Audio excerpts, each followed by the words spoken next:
پیش از همه شما را با سیمین سالگرد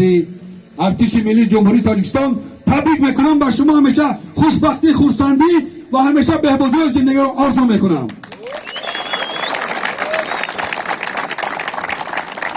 خوش به حال همون کسایی که به سر بلند میبیان به سر بلند میبروین میرن در خدمت. این همی یعتنیمته که میگریزن و با میقپا میبیورنشون که او تو آخر عذاب میکشن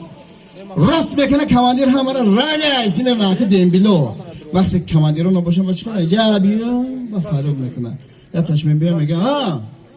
چخلی میگه سوز رحمه نام اومده چخلی اخیر چخلی اومدی میگه اکایی چی همین ادر روزم برو اومدم نگفتم میرم کبلا و قپیت اومد اوارد ما جب تو دپس کلاش میزنه ها اجا ما خدمت کنیم تو را به قپانم بگریزی ابلا بوم بر به همین روزو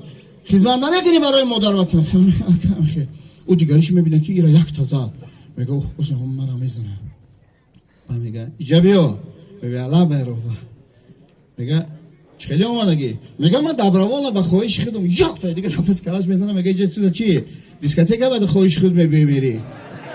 دیگه این دیگریش میترسه میگه ای بچه ایش خیلی دبروان گفت زد ایش بابای زد ایش خیلی میشه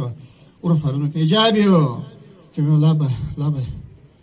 تو چی خیلی اومدگی میگه که من به خواهش خودم اومده ایسا بودم که ابلا و قپی دو وارده او را چی خیلی میزنن نمیزنن خیلی او را به خواهش خود میگیرن مبارک شوه ای جشنه که در پیش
در روی سنگ میزنی تو تارچن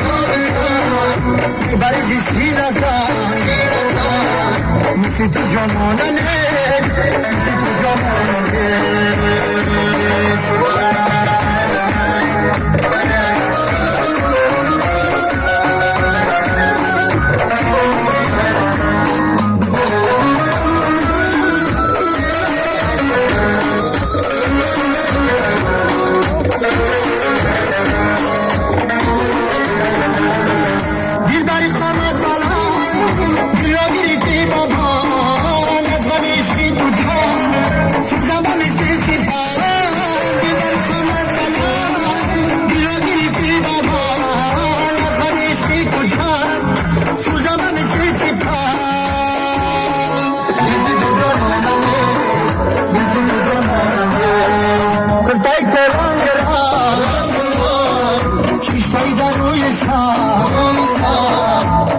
در روی سنگ میزنی تو تارچن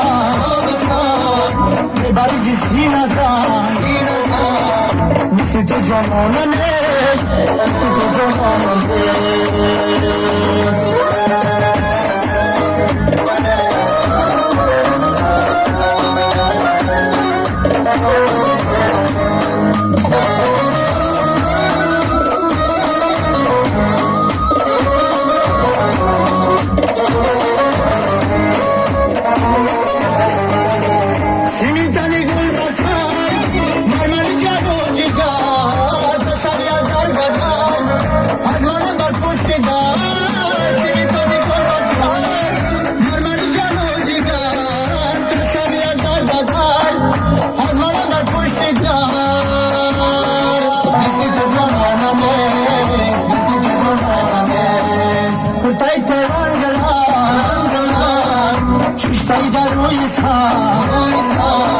شیشتایی در روی سنگ میزنی تو تارچن